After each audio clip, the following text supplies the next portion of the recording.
আসসালামু আলাইকুম প্রিয় খামারি ভাই ও বোনেরা, ফার্মার ব্লগ বিডি চ্যানেল থেকে নতুন একটি ভিডিওর সাথে যুক্ত হলাম। সবাইকে স্বাগত।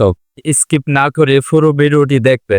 আজকের এই ভিডিওটি নতুন খামারিদের জন্য।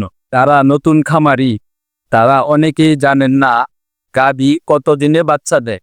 যদি আমরা সঠিক সময়টা না জানি তাহলে অনেক ক্ষেত্রে অনেক বিপদ হতে পারে। আজকের এই ভিডিওতে আলোচনা করব গাভী কতদিনে বাচ্চা দেয়। কারণ অনেক ক্ষেত্রে দেখা যায় আমরা জানি না গাভী কতদিনে বাচ্চা দেয়। না জানার কারণে রাত্রির বেলা একা একা বাচ্চা হয়ে যায়। না জানার কারণে অনেক সময় বাচ্চা মারাও যায়, খামারের লস হয়। এটা একটা গুরুত্বপূর্ণ বিষয় সম্পর্কে চলো আমরা জেনে নিই এই বিষয়গুলো।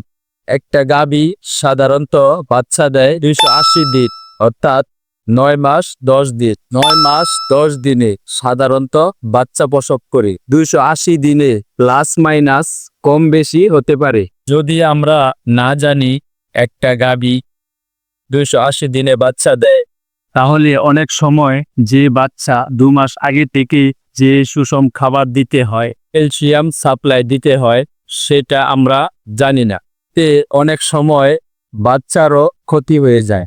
অনেক সময় গরুর ক্যালসিয়ামের ঘাটতি হয়ে যায় এবং গাভীটা আপনার বাচ্চা হওয়ার পরে সে গাভীটা উঠে দাঁড়াতে পারে না ক্যালসিয়ামের অভাবে। বা অনেকেই জানি না বাচ্চা প্রসবের কতদিন আগে থেকে দুধ দোহন বন্ধ করতে হয়। যেগুলো দুধের গাভী সেগুলো বাচ্চা প্রসবের আগ পর্যন্ত দুধ দিয়ে যায়, কিন্তু আমাদের অবশ্যই বাচ্চা প্রসবের 40 দিন পূর্বে দুধ দোহন একদম বন্ধ করতে হবে। সময় গরুর বাড়তি যত্ন অবশ্যই নিতে হবে। সুষম ভালো দানাদার খাদ্য দিতে হবে, ঘাস বেশি বেশি করে দিতে হবে।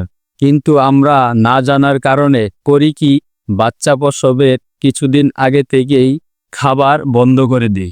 অনেক সময় গরুর ক্যালসিয়ামের কারণে মিল্ক পেয়ার নামক মরণঘাতী রোগটা হয়ে যায়। এই ভিডিওতে আমরা অনেক কিছু জানতে পারলাম। সাধারণত আপনার মেইন যে বিষয়টা, গাভী